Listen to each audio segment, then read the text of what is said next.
Elementos. Bien, habíamos dejado en la pretensión. En sí son requisitos o exigencias legales, ¿no?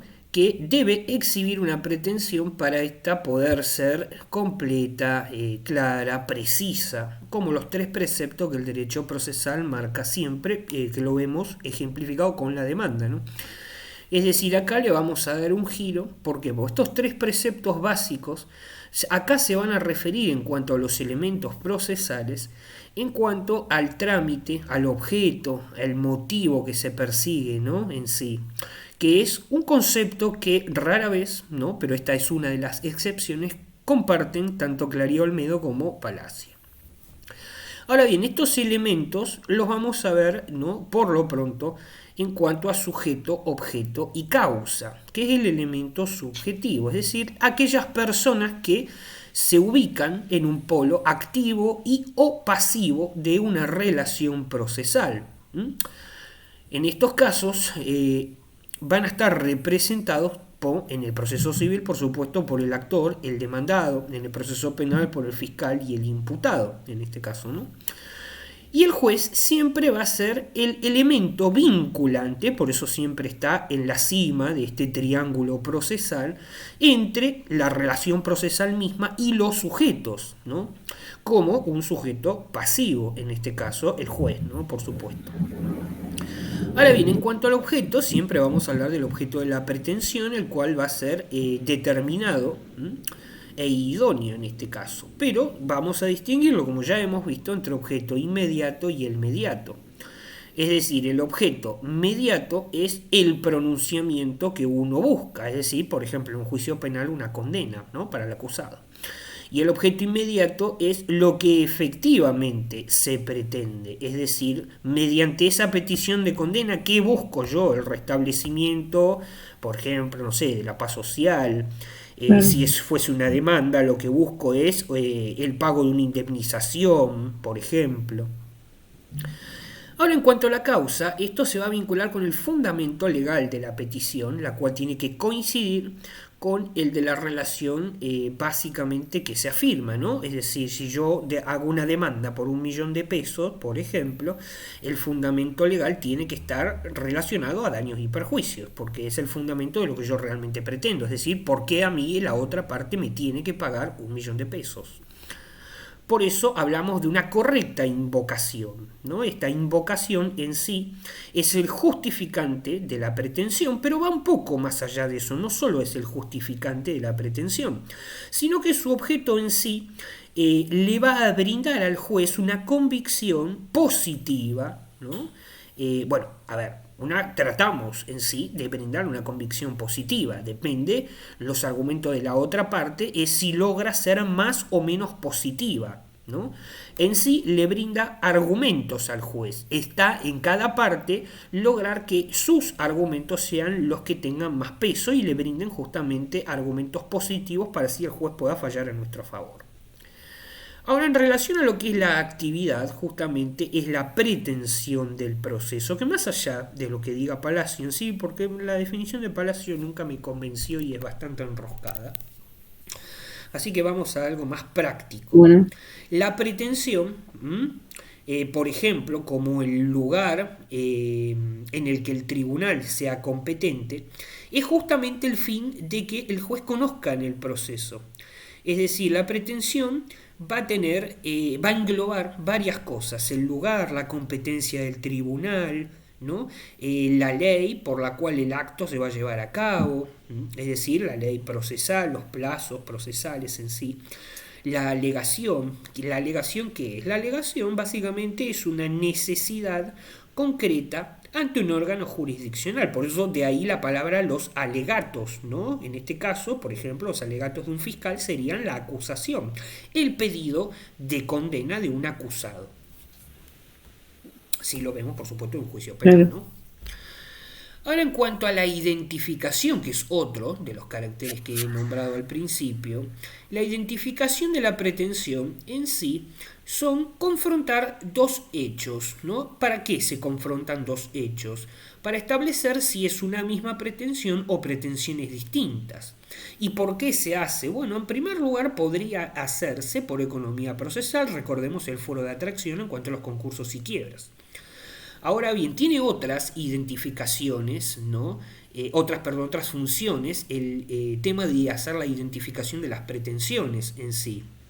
¿Por qué? Porque correspondería decidir sobre si procede o no excepciones de litispendencia, de cosa juzgada, ¿no? Bueno, la litispendencia claramente reciente la dije con los concursos y la quiebra, o si corresponde materia de cosa juzgada, por lo que no se podría volver a traer el mismo hecho en este caso. Bueno, me adelanté un poco, ahí te decía, en razones de Sí. función, perdón, en función al revés, de razones de economía procesal y demás. También el principio de seguridad jurídica es lo que se resguarda, siempre, ¿no? Teniendo en cuenta para confrontar estas pretensiones, tener estos tres elementos que venimos diciendo siempre, ¿no? De la pretensión. Es decir, el sujeto, el objeto y la causa, el famoso triángulo de la relación procesal, en este caso. Ahora ya vimos el elemento objetivo, ahora vamos a ver el elemento subjetivo. Porque hasta acá lo que vimos es justamente la merituación de este triángulo de la relación procesal para saber si estamos ante, por ejemplo, un doble juzgamiento, es decir, una doble identidad física. Pero en cuanto al elemento subjetivo va más allá de esta doble identificación, porque se van a valorar otras cosas, es decir, aquellas circunstancias que podrían no calificar la participación. Por eso también es igual de relevante verificar la calidad jurídica de las partes que intervienen en el caso. Es decir, si la persona está actuando en nombre propio o como mandatario, si el daño se reclama a título personal o si lo reclama un heredero. En este caso es importantísimo, por ejemplo, el caso de una sucesión. ¿Por qué? Porque estaríamos ante la legitimación o no legitimación de un heredero para hacer un reclamo de una suma de dinero, podría ser. Por eso es que a pesar de todo esto, ¿no? Que te vengo nombrando, es posible de que quien haya sido, por ejemplo, demandado en un juicio, asuma el papel de actor en otro juicio y a su vez viceversa. Por eso es que es muy importante aquí remarcar, ¿no? La litispendencia, que por otro lado, por eso se revisa primero en los elementos objetivos, para luego en el elemento subjetivo ya estar seguros de que no hay un juicio previo en este caso. Por eso se llama litispendencia, un litigio pendiente. Es decir, que además, en cuanto a la identificación subjetiva de la pretensión, se tiene que establecer, ¿no? Como venimos viendo, no solo en relación a las personas, sino también al carácter en el que estas personas participan de X proceso. En cuanto al objeto, ¿no? Lo que es necesario hacer foco es el objeto, como bien dije antes, mediato e inmediato. Eso es como base, ¿no? Ahora bien, Mm. más allá de, en cuanto hagamos foco en esto y como resultado vamos a identificar la identidad de una, dos o la cantidad de pretensiones que sean, ¿no? También, además de esto, la identidad resultaría positiva en este caso. Porque en el caso de que una pretensión sea rechazada, ¿no? Con fundamento en la inexistencia del derecho, por supuesto el derecho material, ¿no? Luego se podría formular una pretensión de condena referida al mismo objeto, es decir, que la sentencia de condena tendría que presuponer la existencia de ese derecho, por más que resulte negado, ¿m? En sí. En cuanto a lo que es la causa, hablamos de... mira, justamente acá la famosa frase. La diferencia entre la calificación o el cambio de argumentación jurídica, en este caso, que fundó una pretensión originaria, en este caso, ¿no? Más allá de que pueda ser basada en la circunstancia de hecho, porque nosotros podríamos presentar una demanda y la fundamentación podría ser admitida porque corresponde, pero podría estar débil, podría ser débil, mejor dicho. Es decir, podría estar mucho mejor argumentada claro. para no generar una convicción, lo que se llama en la práctica convicción latente en el juez, es decir, una cuestión de si está o no termina de estar seguro, no termina de convencerle al juez, ¿no? Por eso hay casos en los que, como uno no respete esto que nos dice el derecho procesal en cuanto a claro, concreto y preciso en la demanda, no resultaría posible la identificación de las pretensiones que venimos viendo. En este caso, eso no jugaría en contra, por supuesto, porque va a generar una certeza negativa en lo que es el juez y por ende el juez va a fallar a favor de la otra parte. Porque aquí estamos ante diversas confusiones que podrían darse en torno a lo que es eh, el problema en cuanto a lo que es la identificación de la calidad del sujeto, eh, la distinción de la causa o la calidad de un sujeto en cuanto a los actores del proceso. Pero ante estas cuestiones se torna incluso más complejo identificar lo que es la causa cuando hay lo que se llama concurso de acciones, es decir, las pretensiones. Porque este concurso de acciones en sí se va a suscitar cuando de una misma relación jurídica van a nacer distintas pretensiones, es decir, distintos objetos, porque cada pretensión va a tener un fin, ¿no? Yo pretendo algo con un fin. Por eso cada acción en sí sería independiente y en consecuencia podría ser ejercitada una sola prescindiendo de las otras en este caso. ¿Cómo sería, por ejemplo, un ejemplo? Y un ejemplo, bien, una misma relación jurídica sustancial nacen diferentes pretensiones. Bien, por ejemplo, podría ser una demanda en la que yo insto a la persona a daños y perjuicios 1.000.000 de pesos, por ejemplo, ¿no? Ahora, eso sería una sola pretensión, porque yo voy a tener Claro. que esgrimir, ¿no? Digamos, el por qué yo pretendo que una persona me pague 1.000.000 de pesos y los fundamentos serán en concepto, no sé, por ejemplo, de un accidente de tránsito.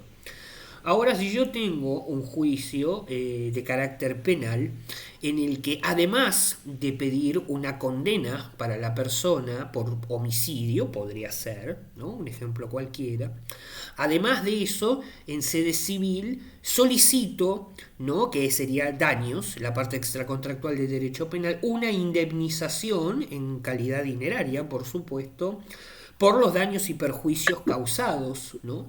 Claro. Entonces ya ahí tendría de un proceso, que es un proceso penal, varias pretensiones y claramente una puede prescindir de la otra, porque yo podría obtener la condena de homicidio simple, 8 a 25 años, vamos a Pero suponer igual que pedir la obtengo 8, indemnización. pero en sede civil, que se resuelve por otro lado, podrían denegarme la indemnización dineraria que yo solicito. Entonces una procede y la otra no procede. Por ende, ambas dos pueden actuar pueden no, van a actuar independientemente de la otra pretensión. Claro. Por algo es que se inicia, ¿no?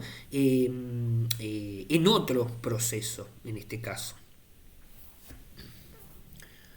Eso creo que es lo más... Podría ejemplificártelo con un juicio ejecutivo, pero va a ser más complicado Sí, yo porque... había pensado ese ejemplo, pero no sabía si estaba bien. ¿Cuál? ¿El de juicio ejecutivo? No, el de Ah, el de juicio penal. claro, sí, un juicio penal y por otro lado lo de daños. Es que es el ejemplo más fácil, por lo menos para ustedes. Hay un montón de ejemplos más, pero que son un poco más complejos. Ese creo que es dentro de todo el más fácil en este momento de interpretar. También puede darse un montón también con las demandas, ¿no? Pero ya tendremos que involucrar contratos para hacer ejemplos más Claro. potentes. Contratos de obra más precisamente. Ahora bien, en cuanto al ejercicio de lo que es la pretensión, es decir, ya entramos en identificar las pretensiones, en sí la pretensión se va a confrontar con el objeto. ¿Para qué? Para establecer si hablamos de una pretensión igual o distinta. Por eso, ¿no? Esto se va a advertir principalmente cuando en sí el juez decida sobre lo que si procede o no la litispendencia y la cosa juzgada. Por eso el fundamento de esto, como ya bien te he explicado, se da en lo que es la economía procesal para evitar justamente la doble tramitación de un idéntico proceso que podría, por ejemplo, estar tramitando en el fuero federal y sí, en el fuero federal o también en el fuero ordinario, ¿no? Excluyendo, por supuesto, materias obvias que debería correrse traslado como narcotráfico y demás. Ahora, un claro ejemplo de eso se me acaba de ocurrir, el concurso y la quiebra, ¿no? ¿Cuál va a ser Sí, el tribunal competente? Bueno, entre muchos otros factores a analizar, justamente donde se concentre la mayor cantidad de patrimonio de la persona, en este justo caso. estoy dando quiebras. Rindo el parcial el viernes. Ah, bueno, entonces esto ya lo habrás visto en este Sí, caso. nos explicó en la clase. Igual estoy Claro. media atrasada porque rindo bancario también el viernes, así que imagínate. Ah, bien, buenísimo. Se junta todo. En cuanto a lo que es el trámite es, se va en sí a realizar confrontando estos tres elementos de la relación procesal, ¿no? Por eso es importante que en cuanto a si se logra, llegando a este punto, identificar que alguno de los tres elementos varía, no hablamos de una misma pretensión, sino que se plantea una demanda nueva y por ende distinta. Es decir, eso no va a proceder, al menos no en esa demanda. Que casualmente sería, ¿no?, el ejemplo que acabamos de dar en sede penal conforme a sede civil. Ahora, en cuanto a los elementos subjetivos en lo que hace a la identificación de la pretensión, más allá de la identidad física, se tienen, vamos a recordar, que valorar la calificación de la participación, es decir, este concurso de pretensiones del cual ya te he hablado. Ahora bien, esta simple identidad no va a suponer la identidad de los sujetos de la pretensión. Por eso es que se puede modificar de manera material que aquellas personas intervinientes en el proceso no podrían no incidir en la situación procesal en sí, porque que vos intervengas en un proceso no quiere decir que tu participación tenga una incidencia, ¿no?, que Claro. altere un proceso. Por algo es que a este punto tenemos sujetos necesarios y no necesarios de cada tipo de proceso.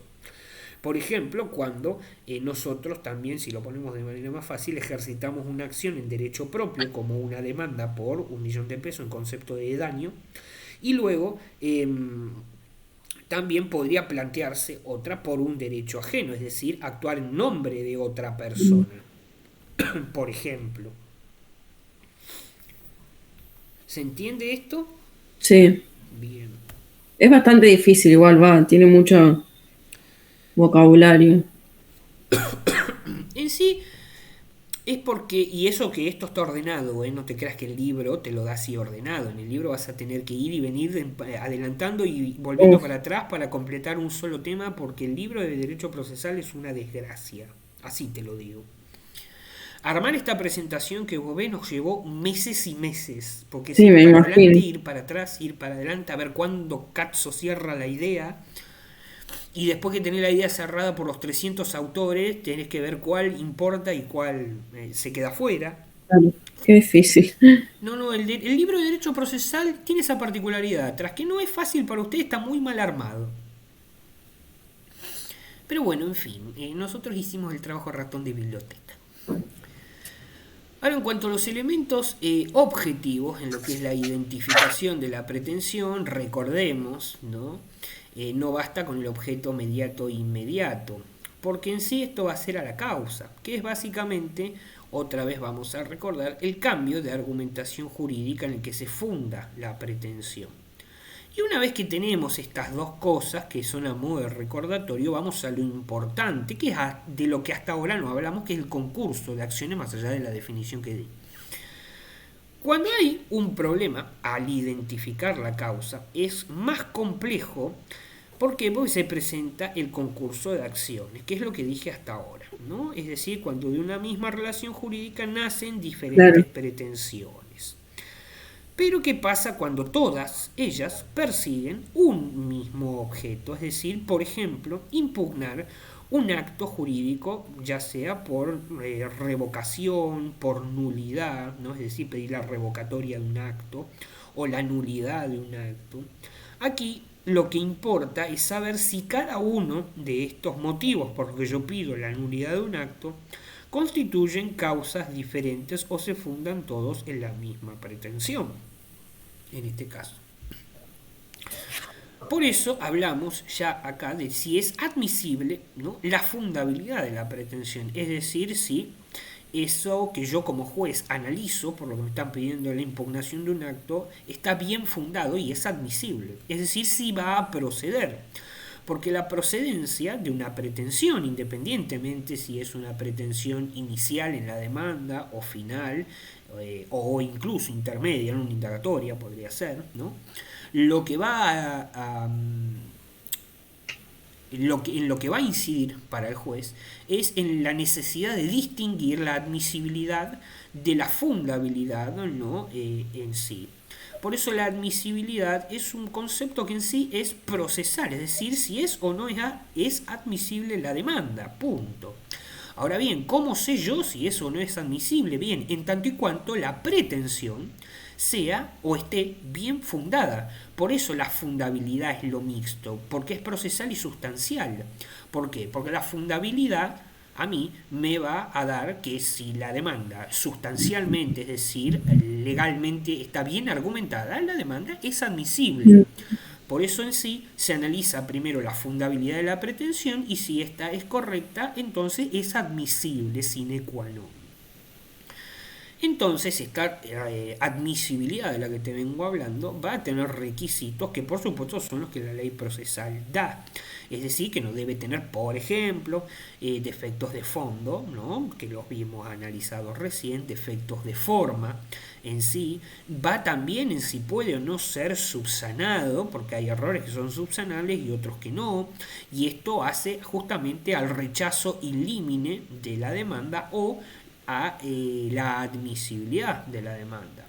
Porque uno como profesional puede armar una demanda y cuando la manda a receptoría de expediente para que se sortee la causa, nos asignan un juzgado y el juez analiza que nuestra fundabilidad es una tamaña estupidez y nos rechaza la demanda en límine. Entonces, por más que nosotros nos hayan dado un tribunal, si nosotros como abogados, ¿no?, fundamentamos de manera deficiente, errónea, ¿no?, en ese caso no va a proceder la demanda porque no estaría cumpliendo con uno o varios, depende, requisitos en cuanto a esta. Por ejemplo, es el famosísimo caso que salió en todos lados, ¿no?, de este abogado que ha presentado una demanda con, y yo he leído las pocas fotos que han publicado con literalmente horrores, porque no eran horrores, eran horrores ortográficos, más allá de, o sea, la cantidad de requerimientos formales que le faltaban, los horrores ortográficos. Yo creo que el señor juez, después de la primera página, ya tuvo catarata, astigmatismo y demás. Entonces ya no procede, no puedo leer la segunda hoja porque me daña visualmente. O sea, nadie puede creer como esa persona llegó a tener un título universitario cuando no parece haber pasado del 4º grado. Justo te iba a comentar algo de eso, porque sigo un abogado en las redes de Rosario, penal, Patricio Fará, no sé si lo conoces. Fará. Sí. Y bueno, o sea, él sube siempre todo, tapa los nombres y eso, y subió un pedazo de un escrito, que no sé si la otra parte ya lo había contestado o fue el primer escrito. O sea, no, lo mal que estaba redactado, mirá que a mí me faltan 80 años luz, pero creo que se trataba de un accidente de moto, y empezó a redactar como que dolosamente su defendido, pero lo puso mal porque después abajo puso como que él no sabía que estaba mal eso porque no tenía carnet de conducir y qué sé yo. Pero arriba puso dolosamente, o sea, no. Mirá que yo no entiendo nada, pero fue muy... Hay gente que utiliza, ese es el problema, que hay gente que utiliza palabras porque puede creer que quedan bonitos, ¿no? Claro. Como ponen a veces como para ensalzarlo, la improcedente, falaz demanda. Sí. No, eso es una estupidez. O sea, no, yo cuando vi esto, obvio, no. Arriba decía que actuaba con dolo y abajo que sin dolo. No, que tal cual. El problema es que todos se creen los escritos de Fernando Burlando, que ya nos Sí, sí. encantaría poder tener la capacidad de hacer uno de esos escritos. Bueno, este chico acá que te digo que sigo, escribe, por ahí no se le entiende nada. No sé si lo seguís en Instagram. Es que yo no, lo he visto por publicaciones de Facebook, por eso lo conozco. Pero en sí, el problema de escribir, que no es hablar difícil, por eso vos, lo que dice una página de un libro, si sabés escribir, puedes decir lo mismo en media página o menos. Claro. ¿Por qué? Porque cada uno va a redactar una forma distinta. Pero en la demanda, uno se cree que porque hace una demanda de 40 páginas es mejor. Y por ahí esa demanda está mucho mejor fundamentada en 5. Claro. Sí, Porque no es la cantidad, es la calidad. De hecho, el juez va a valorar mucho más que lo hagas leer menos y más concreto a que lo hagas leer 40 páginas y sí, 38 olvidate. estupideces. En ese caso. Por eso muchos de ustedes cuando son estudiantes no le dan importancia a lo que es teoría de la argumentación jurídica, Ay, sí, que qué es una de materia las horrible. materias que si bien es la más aburrida, es la más importante. Porque tengan en cuenta una cosa, su trabajo cuando sean profesionales se va a basar en qué? En escribir. Porque va a Claro. ser el Sí, 20% de su carrera lo que hablen. El resto mayormente van a tener que redactar sí. en sí. Pero bueno, igual, tengas teoría de la argumentación, no sepa, no puedes poner dolosamente arriba y abajo, o escriben cada cosa, ¿ah? O sea, ni yo que me falta un montón. Es que esto es importante porque significa que estás haciendo un gran trabajo, ya podés identificar errores de un, más allá de que obviamente sea un mal profesional, no deja de ser un profesional. Cuando Entonces, termine la clase, si no borró la historia, te lo paso. dale, entonces identificando estas cosas es que vos ya estás haciendo un claro ejercicio, como cuando el otro día escuchabas lo del cambio de carátula Ah, y sí, demás. Y esas son cosas que están buenas porque vos el día de mañana cuando escribas te va a venir este recuerdo a la memoria y no lo vas a cometer. claro. Porque muchos de ustedes creen que, por ejemplo, yo redacto un escrito, termino y lo mando. Yo redacto un escrito, termino, lo leo una vez, lo corrijo, lo leo dos, lo corrijo, lo reviso tres y hasta sigo encontrando errores o cosas que podrían estar mejor hechas. E incluso una vez que lo mando, por ahí lo toco volver a leer por algún trámite a futuro y digo, ay, mirá, qué boludo, esto lo podría haber escrito mejor. O acá me mandé una cagada y lo Claro. revisé 4 veces. Siempre va a poder estar mejor, eso seguro. A veces uno por ahí, por la prisa, se manda alguna que otra macana, no de este estilo, por supuesto, pues si sabes lo que haces no podés poner que es doloso y abajo no es doloso, porque claramente la palabra doloso denota un significado, dolo, intención, A ver, voluntad, lo voy a buscar. Necesito que lo vea. pero no, hay de todo. Yo he leído cada cosa. Pero eso en sí te genera una cuestión negativa ante el juez, porque el juez, primero, te tacha de estúpido, y segundo, además de eso, lo haces leer 40 páginas cuando es innecesario. Entonces son todas cosas que el juez siempre valora, claro, concreto y preciso. ¿Qué querés? ¿Por qué lo querés? Y cuál es el fundamento. No es Claro, sí. muy complejo a veces. Ah, lo borró. No, es que hay cosas que sí merecen. Decir cómo esta gente pudo haber recibido. Él igual siempre sube tipo así, lo que los otros profesionales se equivocan y ponen mal. Es que, a ver, eso primero está en la profesión está mal visto, no debe tener muchos amigos, y además como a mí me ha traído muchos problemas decir muchas cosas que digo en los cursos de la práctica, pero al margen, vos lo podés usar en una clase, pero hay que tener también un poco de decoro, si se Claro, quiere, sí. por una cuestión de una cortesía profesional, porque no porque vos sepas que el otro es un burro bruto, lo vas a estar publicando en todos lados. Es que alguien le contestó eso y él le puso que total había tapado el nombre y que no era algo personal, era algo de la profesión. Claro, a ver, sí, vos podés usar, de hecho yo utilizo un montón de actas de allanamiento en los cursos que doy, que son de allanamientos reales, pero yo por supuesto cobro los nombres, tapo los nombres de Sí, los sí. oficiales y demás. Pero bueno, en este caso exponer a otro profesional, primero no trae buenos resultados, porque hay una famosa frase que dice siempre el más inútil de la clase termina trabajando en la fiscalía. Sí, Entonces, y eso es ley, ¿eh? El más inútil de la clase lo vas a encontrar como mano derecha de algún juez o fiscal porque conoce a papá, a mamá, al primo o es el tío el juez. Entonces, eso no trae buenos resultados, pues el día de mañana esta persona que indefectiblemente sí es un inútil, quizá el día de mañana este inútil te salve en algún claro, momento. sí.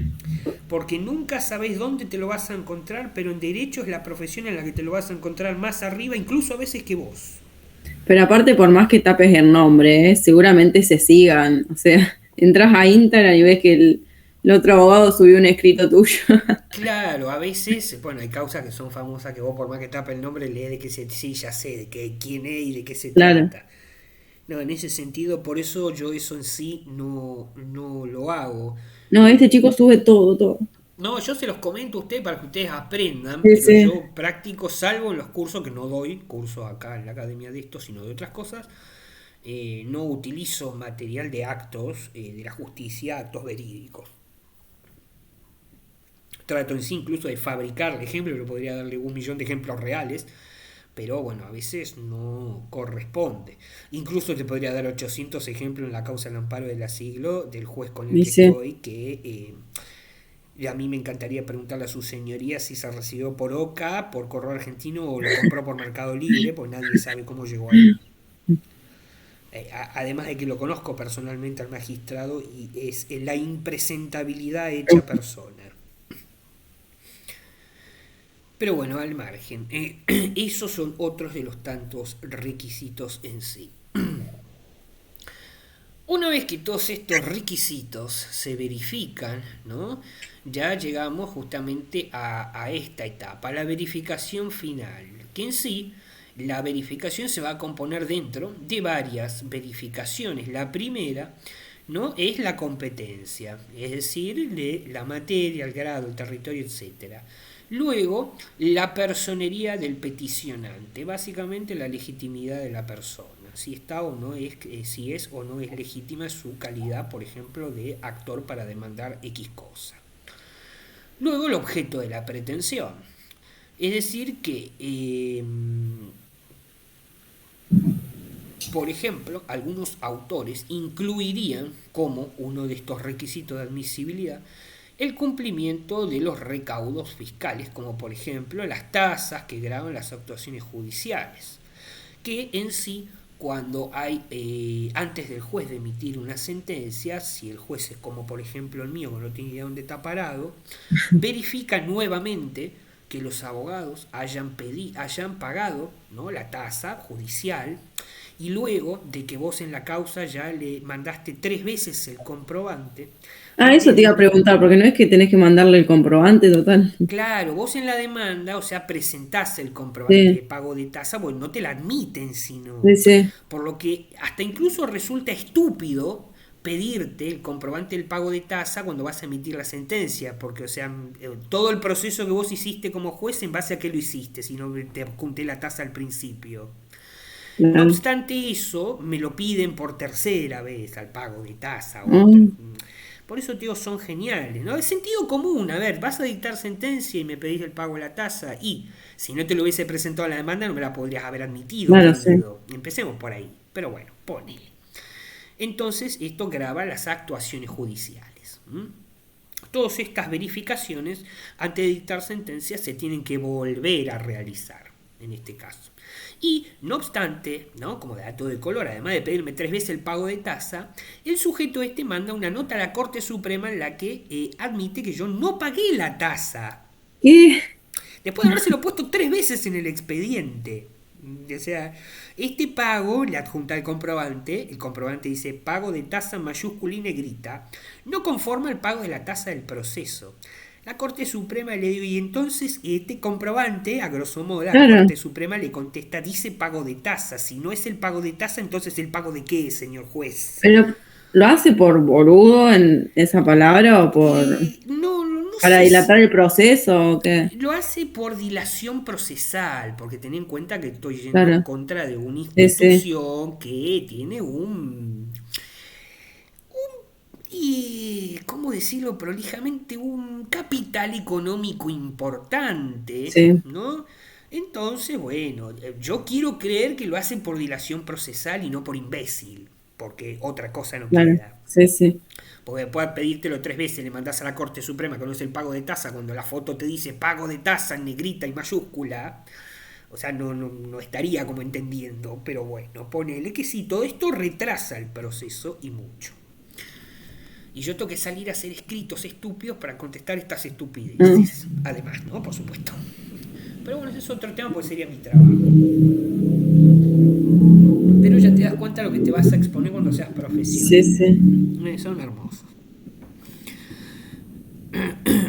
Por eso todas estas verificaciones se van en sí a relacionar con lo que es el requisito del mérito o de la fundabilidad en este caso, ¿no?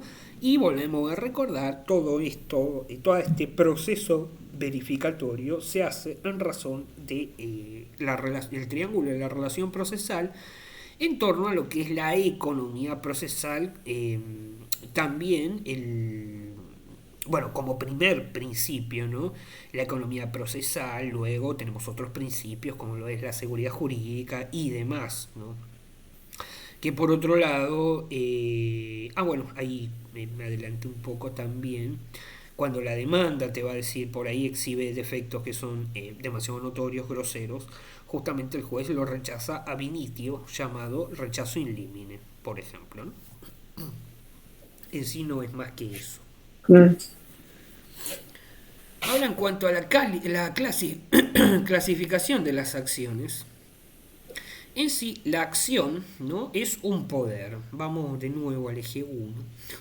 La acción es un poder que este poder lo va a tener un sujeto en torno a reclamar o no una pretensión planteada ante el tribunal. Por eso, el objeto y la finalidad de la acción es la sentencia, es decir, obtener una sentencia favorable basado en la pretensión, ¿no? Debidamente argumentada, básicamente. Pero en sí esto se puede resolver de distintas maneras, es decir, yo puedo ejercer este poder de acción de distintas maneras. ¿Por qué? Porque, por ejemplo, el fin es, lógicamente, obtener una sentencia favorable.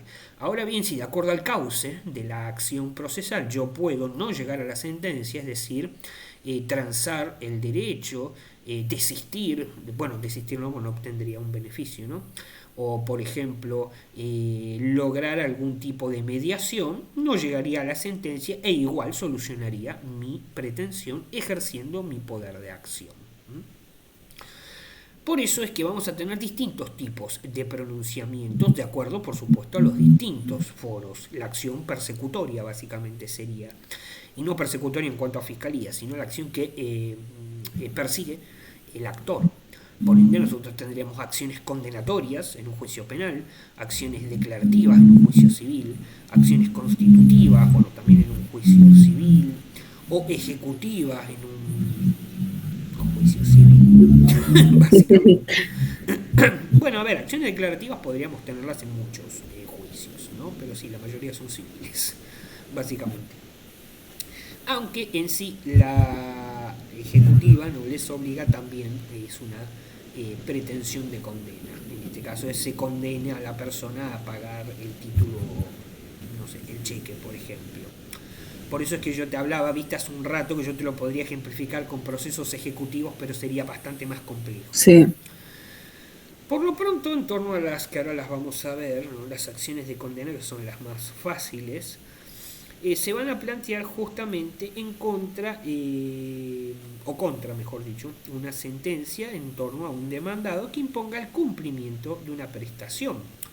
Por eso aquí es muy importante no asociar acción de condena con el fuero penal, porque en sí la condena, uno cuando escucha condena normalmente lo relaciona con el fuero sí. penal, es decir, pena de cumplimiento de prisión efectiva, ¿no? O cumplimiento de pena privativa de la libertad.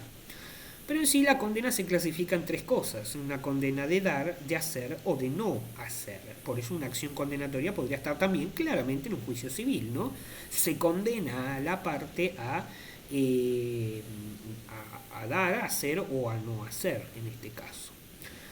porque en sí va a tener como basamento una petición en la que se afirma la violación de un derecho y los fundamentos de por qué este derecho fue violado, que tiene que ser probado, por supuesto, en la causa para que se admita la sentencia. Es decir, que una sentencia condenatoria va a resolver qué cosa, imponer el cumplimiento de una acción, ¿no? Es decir, de una acción podría ser dar, hacer o no hacer. O también ante una imposibilidad de cumplimiento de una particular forma, en este caso, ¿no? Es decir, podría ser una indemnización de daños y perjuicios. Por algo, una de las famosas frases del derecho penal cuando tenemos una sentencia es que, o uno de los preceptos también, es que el condenado debe reparar en la medida de lo posible el daño causado. En la medida de lo posible sería, por ejemplo, daños y perjuicios además de la condena, por ejemplo, ¿no? Sí.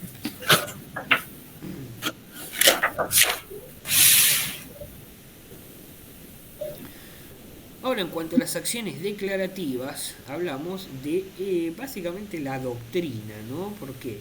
Porque esto es bastante, las acciones declarativas son bastante recientes en lo que es si bien digo, la introducción de estas a lo que es el derecho procesal. Por ende, una sentencia en sí declarativa no va a requerir que para que se dicte haya una cuestión que sea contraria al derecho, sino en realidad lo que basta es que ocurra un estado de incertidumbre sobre este, por ende el principio de duda razonable, ¿no? Y siempre yo te he dicho en todas las materias, por esto, es que es más fácil crear la duda razonable que la culpabilidad. Porque, por ejemplo, si yo logro introducir en un juicio penal una duda razonable para mi acusado, para mi defendido, que en sí es el acusado, en base al principio indubio pro reo y al principio de inocencia, es que ante una mínima duda el fiscal tiene que sobreseer, no puede acusar, ¿no? Entonces aquí no bastaría con que haya una cuestión contraria al derecho, es decir, mi cliente podría estar acusado de homicidio y efectivamente podría haberlo matado. Ahora, si la fiscalía no es lo suficientemente hábil para probarlo y yo sí para introducir una duda razonable, por más que mi cliente haya cometido el homicidio, como no lo pueden probar, lo tienen que sobreseer. Vale. Entonces, esta justamente es el ejemplo más claro en el que yo la otra vez te había preguntado la diferencia entre el sobreseimiento, ¿no? y la inocencia. Esto nos lleva a acciones constitutivas, lo que en sí acá partiríamos de un nuevo estado jurídico, ¿no? Es decir, efectos hacia el futuro. Por ejemplo, un juicio de divorcio. Vos estabas casado y luego pasás a estar felizmente divorciado, en este caso, ¿no? Es decir, tenés un nuevo estado jurídico además del de felicidad absoluta. Por eso nace una nueva situación jurídica en la que vos vas a tener paz. Algo que está totalmente... Algo tan importante. Claro. Vas a solucionar el problema desde que si hubieses pensado en un principio no deberías haberte metido, básicamente hablando. Y luego, por otro lado, tenemos, ya acá es un poco más complejo, acciones ejecutivas, ¿no? Que en sí, más complejo todavía. Las acciones ejecutivas son un poco más complejas porque se basan en procedimientos que son especiales, ¿no? Es decir, procedimientos que son sumarios y algunos de ellos expeditos, ¿no? En cuanto a un título judicial o extrajudicial que la ley le podría otorgar presunción de autenticidad en este caso. Por ejemplo, el pago de un cheque. Los cheques, que son se llaman títulos ejecutivos, ¿no? Cuando vos te ordenan pagar un cheque en un proceso que podríamos, no sé, partir de la base en que hay un cheque que yo cuestiono en sí, que, por ejemplo, una persona, ¿no? Un proveedor, yo le pago con un cheque a un proveedor por, no sé, $180.000 repuestos importados de autos. Ese proveedor nunca recibe el dinero y me demanda por el incumplimiento de una obligación. Entonces yo voy al tribunal a notificarme y le digo, señor juez, yo ese cheque no lo he firmado, nunca, esa no es mi firma. Perfecto, dice el señor juez. Usted primero vaya y pague ese cheque y en otro proceso usted cuestione si eso no es su firma. Sí, nos habías explicado eso. Claro, por eso es una acción ejecutiva, es el clásico pague y después reclame. Vos primero lo vas a tener que pagar, sea o no sea tu firma. Ahora después, en otro proceso, vos vas a cuestionar si esa es o no es tu firma, porque por otro lado, según ¿no? lo que es la meritualidad de la prueba, quien aduce la falsedad de la misma debe probarlo. Sobre Bien. todo, por ejemplo, si hablamos de un documento público, el cual, además de esto, tiene presunción de veracidad en sí. Porque por más que el testamento, que yo puedo cuestionar, que está hecho ante un escribano público, si yo, digamos, eh, demando la nulidad por ser un acto falso, como la ley le otorga presunción de veracidad por estar firmado por un escribano, yo voy a tener que demostrar que ese testamento es falso en ese caso. ¿Mm? Claro. O que las firmas no son las correctas, por ejemplo. Por eso te digo, es más complejo porque los procedimientos son especiales. ¿Por qué? Porque se involucran títulos, por ejemplo, un testamento o cualquier otro acto hecho por un escribano público que como tal, en principio, así sea falso, goza de presunción de veracidad. Por lo que primero vos tenés que tener esos $180.000 para pagar el cheque y después vas a tener que cuestionar que esa no es tu firma. Por lo que es un triple trabajo, pues después tenés que trabajar para que Sí. te reintegren ese dinero. Por eso es que yo, por lo general, no ejemplifico con acciones ejecutivas porque es algo que lo tengas muy claro, es, como verás, es mucho más complejo. Sí. Por eso yo te hablaba de un contrato de obra o alguna de estas cuestiones. Sobre todo, viste que los cheques se pueden extender a 30, 60 y 90 días. Sí. Pero bueno, al margen de eso. En cuanto a otros tipos de clasificaciones de las acciones, tenemos las de Estado, las patrimoniales y las de carácter personalísimo. En cuanto a las acciones de Estado, son aquellas que va a ejercer cualquier persona para emplazar un estado diferente, por ejemplo, entre un estado de familia, es decir, por ejemplo, la adopción, la situación jurídica del hijo que pasa de adoptado, Claro. claro, tal cual, exactamente, o el vínculo felizmente extinguido matrimonial, pasás, como te expliqué recién, de casado a divorciado, o viceversa si estás un poco antes. Hicimos un caso de esto. Claro, tal cual. Bueno, acá tenés el fundamento. Ese emplazamiento de Estado se llama acción de Estado. Acción está. Luego tenés las patrimoniales, que básicamente es patrimonio, acciones de carácter patrimonial, todo lo que tenga que ver con bienes susceptibles de valoración económica. Y las personalísimas que en sí constituyen la protección del conjunto de derechos de lo que hace a la personalidad jurídica de un X sujeto, ¿no? Es decir, se protegería la integridad física, la intelectual, la moral, etcétera, en este caso, ¿no? Como por ejemplo, podría ser, estaba pensando un ejemplo, los derechos personalísimos en cuanto a la protección del nombre o del apellido, etcétera, Claro. en ese caso. Incluso quitarse o cambiarse un apellido también podría ser, o agregarse un apellido, todo lo que tenga que ver con derechos personalísimos. Ahora, en cuanto a lo que es la clasificación de las acciones en cuanto a la determinación de la competencia, se va a utilizar el criterio, ¿no?, expresado en la ley formal para determinar, ¿no?, la competencia, es decir, acciones personales mixtas y reales. Por eso procesalmente vamos a hablar de acciones declarativas, ejecutivas y cautelares. En torno a lo que son las declarativas, ¿no?, se parte de un hecho inicialmente incierto, como podría ser una demanda, se tramitan con un procedimiento amplio y la sentencia en sí simplemente produce cosa juzgada material. En cambio, las ejecutivas, que es el proceso que hablábamos recién, es más complejo porque son acciones de carácter sumario, son procesos mucho más rápidos y abreviados, básicamente hablando, eso quiere decir sumario. Se van a iniciar, como te dije, con un título ejecutivo puesto en pugna, por ejemplo, un pago de un cheque. Yo te lo pongo a título simple, ¿no? Ten en Sí, cuenta que sí. títulos ejecutivos podría ser desde bonos del tesoro, un cheque al portador, acciones, Ya es etcétera, mucho eso. ¿no? Entonces hablamos de una presunción por la caracterización particular del documento, una presunción de autenticidad, por eso el trámite es más corto y es limitado y las defensas que se pueden ejecutar son muy acotadas, por eso el famoso pague primero y por reclame. Y por otro lado tenés las medidas cautelares, que son en sí procedimientos, pero son de carácter accesorios, es decir, van en torno a un proceso que es el proceso madre, si se quiere, de la cuestión. Por eso no es un proceso autónomo, justamente está en el servicio de este proceso, una cautelar. ¿Cuántas cosas? En realidad hay mucha teoría, pero si vos lo ves en la práctica es bastante simple. Ya tengo un lío en la cabeza. No es tan difícil, querida. Vos velo de esa manera que es bastante más simple, si se quiere. Hay muchas clasificaciones de cosas en sí, pero el secreto acá es que vos no te pierdas en lo que es la clasificación de las cosas, sino que lo integres.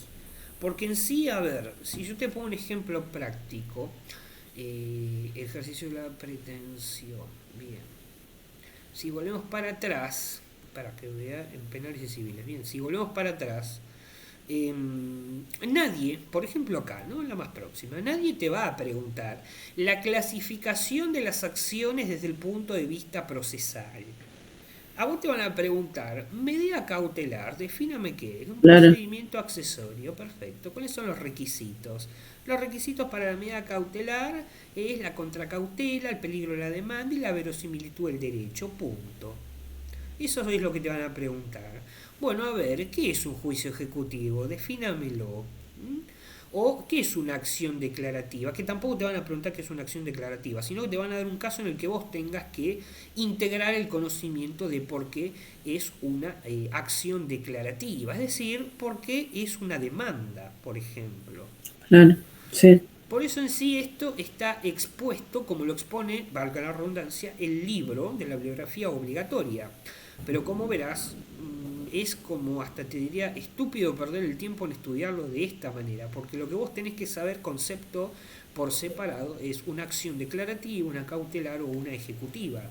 Lo mismo si yo te pongo acá, ¿no? Clasificación de las acciones.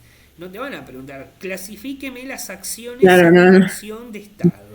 No, o la acción, bueno, de Estado, sí, es la más fácil, de Estado. Te van a dar una situación como vos bien, y fíjate vos que hiciste muy bien el ejercicio, porque cuando yo te empecé a hablar de la acción de Estado, vos ya lo trasladaste a la parte práctica en la que vos misma me dijiste que hicimos un caso, de hecho hicimos varios.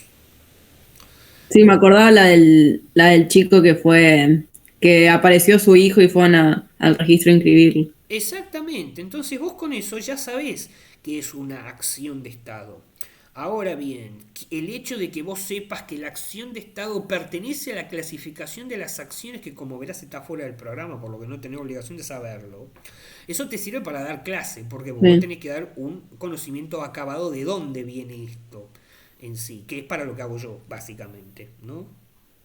O por ejemplo otras clasificaciones patrimoniales, personalísimas, o incluso acá acciones declarativas en sí, acciones constitutivas. Como vos verás, esto se engloba bajo un título, pero no son cosas que ya no te haya explicado incluso desde otras materias en sí. sí.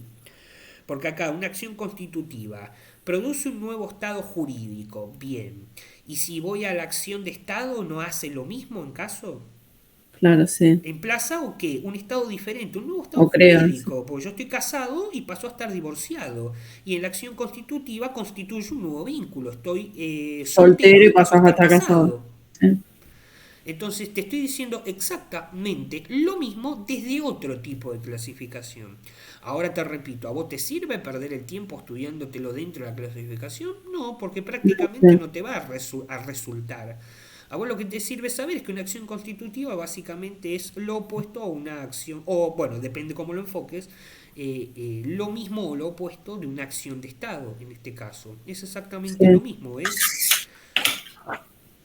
Por eso en sí derecho procesal marea por todas estas eh, categorías, que no me salía la palabra, si Sí, se quiere, una dentro de la otra, todo. pero en sí no hablas más de lo mismo. Si vos tenés determinados conceptos básicos, como por ejemplo el triángulo de la relación procesal, la materia completa gira, o por lo menos más de la mitad de la materia, la primera mitad, gira en torno a este triángulo, es decir, sujeto, objeto, causa, Perfecto. juez, acusado y partes, por ejemplo, y en base a eso de cada arista vas a sacar un tema. En cuanto a las partes, si son, por ejemplo, partes esenciales o no, personas esenciales o no esenciales, si el juez es imparcial o no es imparcial. En torno a las partes también podés sacar si la acción es de oficio o procede de impulso de parte, si es un proceso civil, si es un proceso penal.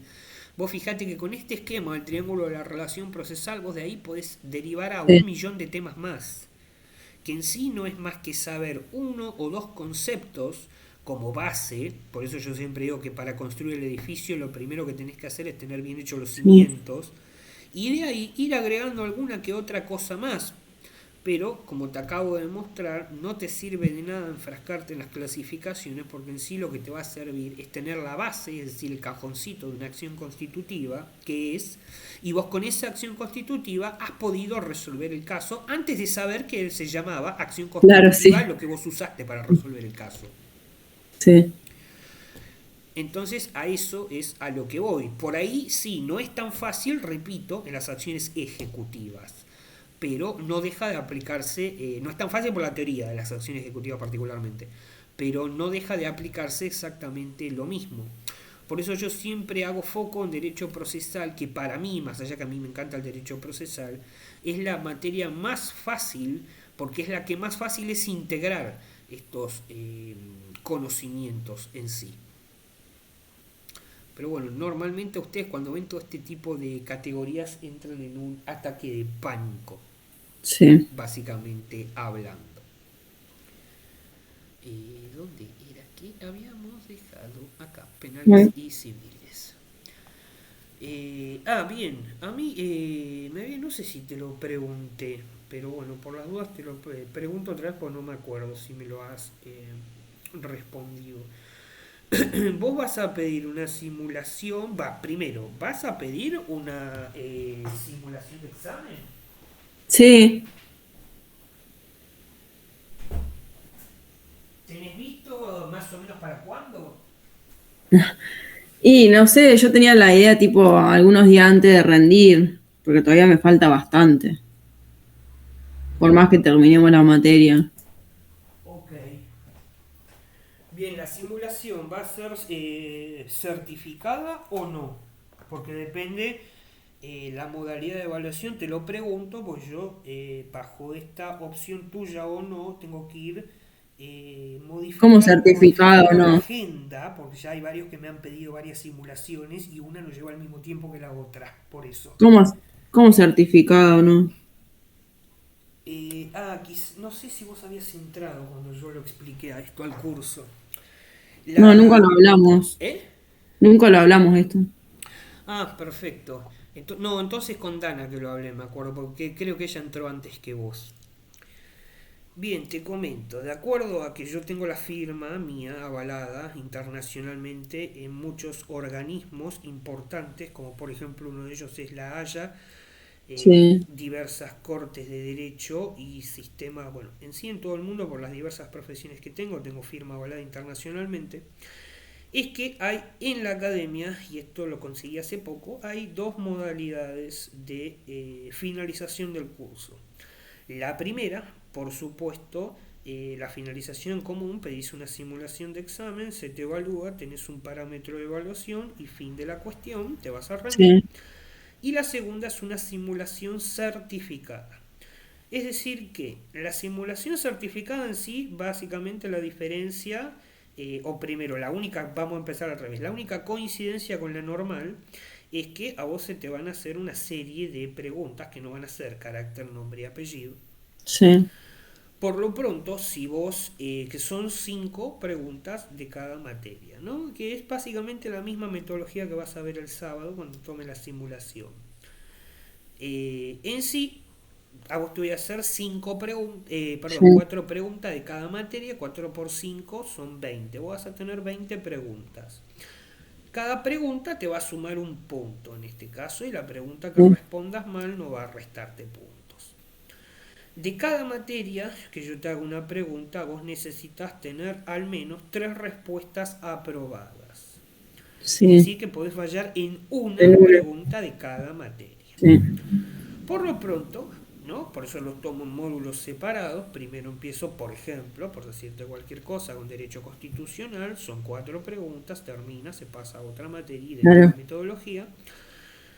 Ese resultado, vamos a suponer que vos contestás 3 preguntas bien de constitucional y una mal, hace que sí, apruebes el módulo de constitucional, por lo cual vas a estar certificada internacionalmente por esta materia de derecho constitucional en sí. claro. ¿Mm? Entonces vos vamos a suponer que das un excelente examen y digo suponer, ¿no? Porque no crea que no puedas darlo, pero Uf, esto no es, digamos, la certificación internacional, te repito, pregunta carácter, nombre y apellido en sí. sí, Por lo que hasta ahora, de hecho, la única que lo ha aprobado desde que lancé esta metodología, que no es desde hace mucho también, no les obliga porque conseguí las firmas como yo quería para certificar hace poco, Juli fue la primera que lo aprobó. mira, El resto no, algunos lo han intentado, otros han desaprobado y no les obliga, tengo que hablar con Miriam a ver si Miriam la quiere certificar o no, lo verás el bueno, sábado. no, no sabía de esto. Pero sí, vas a poder obtener una certificación internacional por cada una de las materias y una certificación del curso. Es decir, que, porque esto vale la pena aclararlo, en sí, vos no vas a obtener, porque esto, y este es el key de la cuestión, por lo que yo tardé en conseguirlo, te lo voy a explicar, así ya queda para los compañeros Sí, que están sí, grabando la clase, lo explico una vez completo. Yo no quería certificar por la academia, ¿no? Porque en sí la academia es muy conocida en lo que es el ámbito de la Universidad Siglo XXI y otras universidades con las que yo trabajo. Pero ya que la firma es certificada a nivel internacional, yo quería que a ustedes les sirva para el ejercicio de la profesión. Porque vamos a ser sinceros, ¿no? La Academia Sin Fronteras, si vos tenés que presentar esto en un tribunal, solamente la conozco yo que la he creado y algunos otros que claro. son conocidos míos, ¿no? Entonces eso yo no lo quería porque a ustedes no les serviría para el trabajo. Sí. Por lo que logré conseguir firma avalada internacionalmente, o mejor dicho, eso ya lo tenía. Lo que logré conseguir es que el aval avale diplomaturas, ¿no? Avale tanto cursos, que son los cursos que yo doy, diplomaturas, te repito, y otro tipo de cuestiones un poco más jerarquizadas, por lo que ustedes recibirían un aval de cada una de las materias, pero no en concepto de aprobación de un simple, y digo simple, no en relación a que hay otras etapas mejores y más arriba, curso, sino con un rango un poco bastante más elevado en No, este mira, caso. Exactamente, sí, sí. Por eso es que yo siempre les pregunto a ustedes, ¿no? Si van a querer o no la certificación en este caso, en este carácter, o van a elegir la metodología simple, entre comillas, que sería la simulación de examen sin certificado. Por eso que yo siempre esto lo consulto antes de tomarle la simulación a ustedes, y justo como vos el otro día me dijiste sí, que te habías anotado, me agendé preguntarte la clase pasada, pero bueno, no la tuvimos, así que te pregunto, pensalo en este caso, bueno, y cualquier cosa me decís, no, no tengo ningún inconveniente en este caso. bueno, dale. Está bueno. Es que Y nunca lo habíamos hablado. a ustedes yo no sabía si lo había hablado con vos o no, por eso es que bueno, aprovecho para explicarlo bien en este caso. Fíjense, piénsenlo en este caso y ¿Vos qué nos recomendás? a ver, Lo que yo les recomiende es indistinto y te explico por qué. Porque en sí no es que a la simulación normal, más allá de que la simulación certificada tiene un costo adicional, eh, porque por supuesto a los Sí, organismos sí, que a mí me avalan yo también les tengo que abonar, ¿no? sí, ni hablar. En ese sentido, más allá del costo, no es que las preguntas, ¿no? O la dificultad sea distinta, porque es o no es certificada. La dificultad es exactamente la misma. La única diferencia es que ustedes en su beneficio obtienen justamente esto, que por ahí, a ver, si vos me lo planteás desde al revés, por ejemplo, si vos me estuvieses planteando esto a mí y me estuvieses, por ejemplo, proponiendo la Sí. certificación en cuanto a que vos me decís, bueno, vas a tener 5 diplomaturas y yo te contesto, ya tengo 17. O sea, No, una no. más, una menos no me Sí, va a yo que hacer tengo el currículum vacío, sí. entonces, bueno, no te lo quise decir directamente desde ese punto de vista, pero a personas como vos que tienen el currículum un poco flojo de papeles, por ponerlo de una palabra prolija, obtienen este beneficio de ya haber invertido, porque a ver, te repito, las preguntas no van a ser distintas ni más fáciles porque optes o no optes por la Sí, sí. certificación, o sea que ya que invertiste el tiempo, que de hecho lo estás invirtiendo, es un beneficio de empezar con un currículum de base mucho mejor que más de uno. Porque no empezarías con un simple curso, sino con, por ejemplo, una diplomatura en este caso. Claro, sí. Teniendo en cuenta que una diplomatura no se hace en un mes, por ejemplo, también, ¿no? Sí, sí. Por eso es que vas a tener las 5, o tendrías de optar por esto, las 5 certificaciones en este caso, además de un analítico, por supuesto, en el que va a constar la parte, bueno, la parte de las calificaciones de cada módulo que ya te acabo de explicar cómo voy yo, pues soy yo que lo hace a evaluar, confirma digital, por supuesto, para ser presentado y los Uf, diferentes organismos que avalan a nivel internacional lo que es la emisión de tu diploma y demás en este caso. qué presión.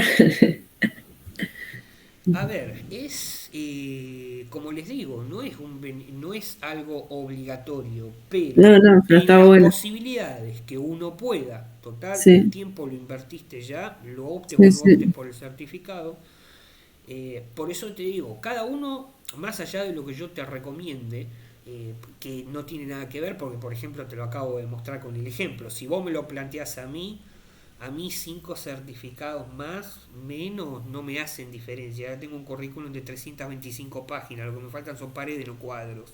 Claro. Eh, el tema es que por ahí, ¿no? Y sobre todo, ten en cuenta que es lo que yo siempre les digo a todos, y te hablo una medio pelo, y no es por ponerme a mí arriba, porque complicado que consigas a alguien que esté certificado por la Corte Internacional de Derechos Humanos, ¿no? Pero al margen, cada Claro. certificación internacional, primero, tiene un valor de no menos y, por decírtelo taxativamente, la más pedorra arranca no menos de 150, $200. Empecemos Uf. por ahí.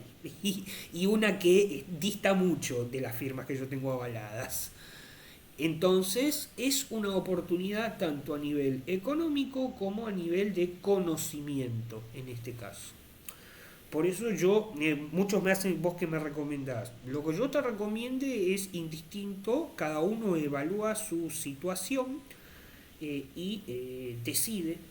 Lo que sí, por supuesto, me tiene que avisar antes porque yo hago una Claro, sí, evaluación sí. puntuada, no una evaluación meritoria. Porque, por ejemplo, al que no opta por la certificación, yo no le estoy contando si respondiste mal o bien tal o cual pregunta, sino que una vez que termino te digo, mira, en esta acá podrías haber dicho esto, te faltó esto, es otra Claro. cosa. En cambio, en la certificada, si bien en ninguna de las dos voy a ayudarlos en absolutamente nada, porque no es que yo te voy a decir, y pudiste, a ver, y te doy un pie, no, mira, acá agarrá por acá, no. Nada. Yo te tomo una pregunta, vos hablas. ¿Respondiste bien? Buenísimo. ¿Respondiste mal? Bueno, Buenísimo. ¿Y respondiste incompleto? buenísimo. Buenísimo.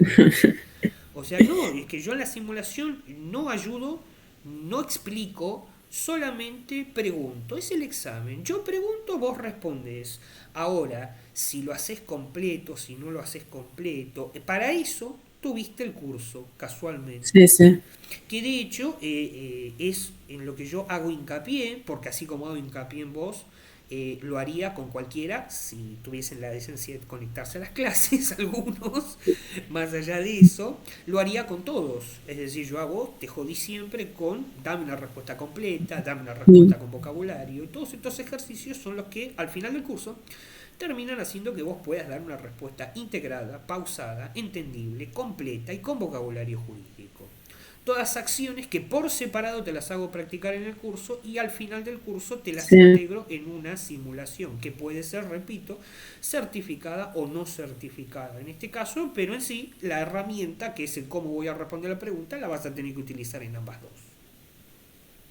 claro, sí. Así que en este caso, como para vos falta todavía, no hay ningún problema, Sí, podés pensarlo. Por lo pronto ya te darás una idea más acabada el sábado de cómo va a ser esta. sí, estaba por decir eso. El sábado voy a ver Después del qué tal. sábado, después del sábado termina largándose a llorar. No, no abandoné las primeras clases que me mataste y ya está. No, ya no vas a abandonar, pero bueno, yo siempre les digo, ustedes están acostumbrados a verme en un rol de el docente en el cual utilizo, o por lo menos trato, no soy muy partidario, pero utilizo una pedagogía y muchos de ustedes se sorprenden el verme a mí en otro rol que es en el de docente evaluador en este caso. Uf, Porque vos el sábado me vas a ver desde otra perspectiva, sí. en la que no soy amable, porque no estoy para hacerlo. Ya fui amable cuatro meses en el Justo te iba a curso. decir que el 23 de mayo habíamos arrancado el curso y hoy es 23 de agosto justo. Exactamente. Entonces, en ese caso, ya tuviste tiempo suficiente, por lo que a la simulación es pregunta-respuesta y no me Y hagas listo. perder el tiempo. ¿Sabes o no sabes? No es Sí, sí. saco la guitarra y trato del manotazo de ahogado. El manotazo de ahogado, como les aclaro, lo dejan para el examen en tanto y cuanto el docente se los permita.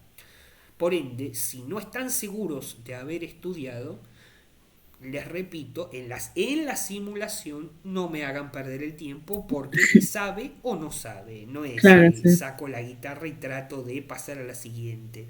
Sí, sí. Bueno, voy a pensar y después te aviso. Sí, no hay ningún problema. Después de eso vas a tener un pensamiento más Buena claro. idea.